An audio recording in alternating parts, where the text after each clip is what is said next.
If when you bring something up to your parent, some way that they've hurt you or they've wounded you or they've misattuned, mishandled your feelings, or just let you down, if they respond with, "So you think I'm a bad mom," or "I guess I'm just the worst mom ever," what are they actually saying?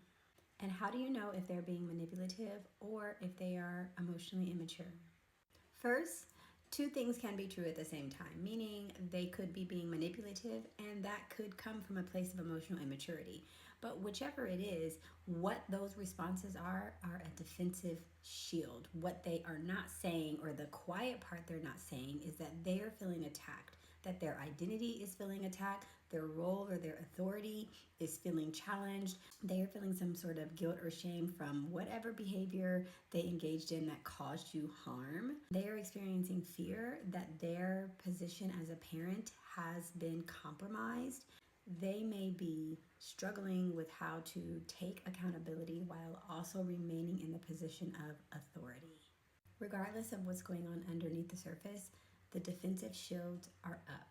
That when those type of responses are received, that parent is in a defense mode. And when a person is in a defensive posture, they cannot empathize. And it's really hard for them to be curious and lean in, because defensiveness is a reactive response that is threat oriented.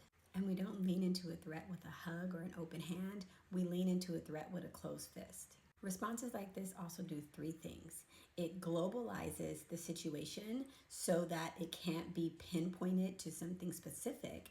It reverses the role between offender and victim. So now the parent is the victim and the child is the offender. And it sidesteps and possibly even absolves the parent of any accountability or responsibility for repair. So back to the question, how do you know if it is emotional immaturity or manipulation? Well, it can be seen in how the parent responds. That if it is emotional immaturity, then that question may have activated fear or shame. And that when the emotions settle, when a bit of time has passed, and you revisit that conversation, the parent might have more receptivity. There might be some more openness for them to hear what you have to say, and they might even be willing to be curious and maybe make a repair so that they can reconcile and reconnect in the relationship. If it's manipulative, then that response is likely a part of a pattern, and that parent may in turn punish the child for even bringing up the conversation and use guilt to control the situation or to deflect or to shift the responsibility onto the child, where now the child is the one that is apologizing. The child is the one to convince the parent that they are indeed a great parent. When a parent responds this way, it doesn't mean that they aren't actually feeling the feelings that are coming up. They probably are feeling shame. They are feeling guilt. They are feeling some fear of disconnection in the relationship. They may even be internalizing the comment as evidence of some parental failure. Because in our society, parenthood is very much tied to people's identity, and motherhood even more so. And mothers are expected to center their children's needs above and beyond their own. And if that child has any discomfort, any disappointment, any harm, any negative emotion, moms are seen as the cause or expected to be the cure. And so when a child says, "Hey mom, this hurt," the mom may hear, "I have failed." And those very real, big, and intense emotions can blind the parent from reaching in with curiosity, from initiating repair, from taking responsibility. But the emotion, it is real. The distinction between whether it is emotional immaturity or manipulation is important, because where maturity is needed, growth can happen, skills can be learned, there can be some expansion of capacity, emotional tolerance, emotional awareness, ability to respond more effectively to conflict.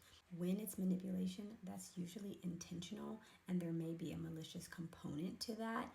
And that is something that can't change unless the other person recognizes it and is willing to change it. But it's a strategy that they're using to get some other need met that also might have a thread of power and control in there, which we know comes from abuse. And so manipulation is an abusive tactic. And so what can you say? You can acknowledge your mother, your parents' pain, and say, "I'm not saying that you're a bad mom. I'm not saying that you're the worst mom ever. I am saying that this specific situation hurt me. Can we stay with that? To redirect them, to acknowledge and validate that they heard something that was painful, and that you can clarify that that's not what you said, and that you can bring the focus back to the discussion, the topic that you actually want to address, the wound that you actually want to touch, and the repair that you're actually seeking to experience.